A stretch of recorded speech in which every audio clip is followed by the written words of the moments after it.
Let's now put focus on Parliament. The NDC Caucus has accused the NPP, led by Alexander Penyamaking, of arrogance by refusing to attend parliamentary sessions. This accusation stems from the recent standoff over which caucus holds the majority in the House. The NDC maintains that it will only relinquish its claim to majority status upon receiving a formal communication from the Speaker regarding the Supreme Court's stay of execution on the declared vacant seats. Samuel Akom reports. Thursday's indefinite adjournment of Parliament marked the second recent instance in which Speaker Alban Bagbin has had to suspend proceedings due to the ongoing dispute over the majority status, while Central Member of Parliament Dr. Rashid Pelpo, addressing the issue on the Big Issue, a current affairs program, suggested that the NPP could be present in the chamber to raise the Supreme Court decision on the stay of execution for the 4 vacated seats. He urged the NPP caucus to use appropriate procedures instead of consistently attacking the Speaker. Before the Speaker can say anything, we have to set a certain forum for him to do. And he's a leader and to be able to do that. He should be able to, speak to each other. What is wrong if you even come and sit in the minority place and then bring up the issue of the Supreme Court ruling and ask the Speaker to do the ruling so that they can change? And let the Speaker refuse. You cite him for contempt. You cite him for presiding over chaos or etc., etc. You've done nothing like that. You go out, you are standing behind the scenes, and then you are accusing somebody who has done nothing wrong.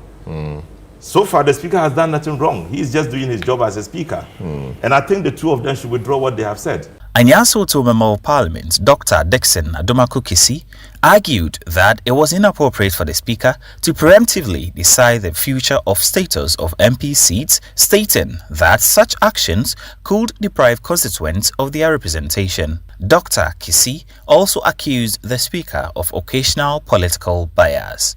At some point in time, we all become a bit partisan. And I respect the Speaker a lot. You think he's been partisan? But I think that some of his decisions are being colored by his party affiliation. And I won't fault him for that. I must say that at this point, I'm troubled and almost in tears to say that I was really hoping that he would have right the wrong that Professor Michael Okwe did. Franklin Kujo, president of Imani Africa, expressed frustration over the impasse, emphasizing the importance of cooperation from both sides to advance the country's legislative agenda. I feel annoyed actually discussing this matter. This is a very trivial matter. If you ask me, so trivial that I don't think there's what they call a constitutional crisis. Who says there's a constitutional crisis? Over what? Over nomenclature? Over names? What are these names meant for anyway? I mean, people they move forward, they do this kind of name thing, honorable this, honorable. People are thinking about going to places and you are fighting over names? Really? Oh, Charlie. I'm surprised and disappointed at the same time. I mean, that's just my summary. I feel strongly that the whole thing is becoming a huge jokery, and I call on my good friend Akonyo Makin and his opposite number to Giorgio and then get this matter solved. This matter should not have even gone to court. For crying out loud. I mean, what is this? CDD Research Fellow Dr. John Osai Kopon expressed optimism that the judiciary would ultimately resolve the issue. He encouraged MPs to engage in constructive dialogue to effectively address the deadlock. With all of this going on, again, if you look at Afrobarometer, Ghanaians want more political cooperation than this acrimonious type of relationship that emerges sometimes. I think it's a reflection of the composition of the 8th Parliament, what they have seen and experienced. But if you look at the question about, should there be cooperation between opposition and government, you see a substantial increase between when the question was first asked 4 rounds ago and the most recent one.